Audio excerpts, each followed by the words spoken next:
नागपुर की तहसील पुलिस को नशीले पदार्थों के खिलाफ चल रही अपनी मुहिम में एक बड़ी सफलता हाथ लगी है। तहसील पुलिस थाना क्षेत्र के अंतर्गत पुलिस ने एक युवक को भारी मात्रा में एमडी पाउडर यानी मेफेड्रोन के साथ रंगे हाथों गिरफ्तार किया है। मामला नागपुर के मेयो अस्पताल के पास स्थित कृष्णम होटल का है। पुलिस को गुप्त सूचना मिली थी कि एक युवक वहां ड्रग्स की डिलीवरी देने आने वाला है। इसी सूचना के आधार पर तहसील पुलिस की टीम ने जाल बिछाया और 22 वर्षीय आरोपी लोकेश हरिप्रसाद श्रीभद्रे को धर दबोचा।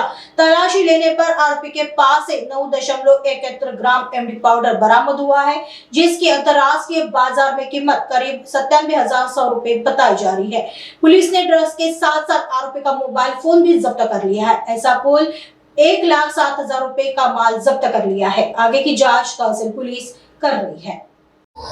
पोलीस स्टेशन तहसील येथे अपराध क्रमांक 891/2025 कलम 8 क 21 ब एनडीपीएस ऍक्ट नुसार गुन्हा दाखल करण्यात आलेला आहे।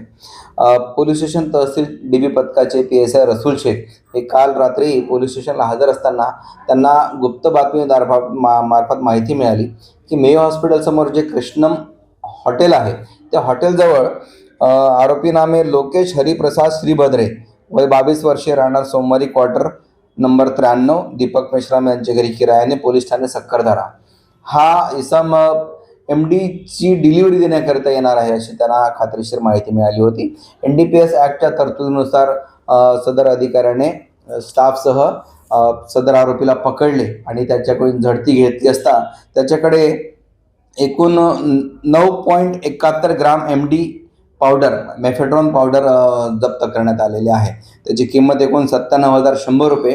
त्याचप्रमाणे त्याचा एक मोबाईल ज्याची किंमत 10,000 असे एकूण 1,07,100 रुपयाचा मुद्देमाल त्याच्याकडून जप्त केलेला आहे।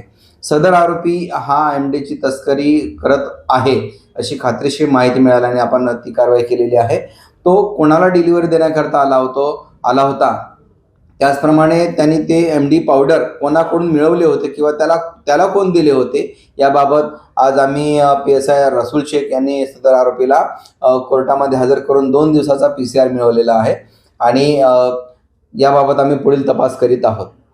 आरोपीवर यापूर्वी कोणताही गुन्हा दाखल नाही आहे, तरी सुद्धा तो अशा गुन्हेगारी प्रवृत्तीच्या अंमली पदार्थाच्या तस्करीसारख्या गुन्ह्यामध्ये कसा काय अडकला याबाबत सुद्धा आम्ही सखोल तपास करत आहोत।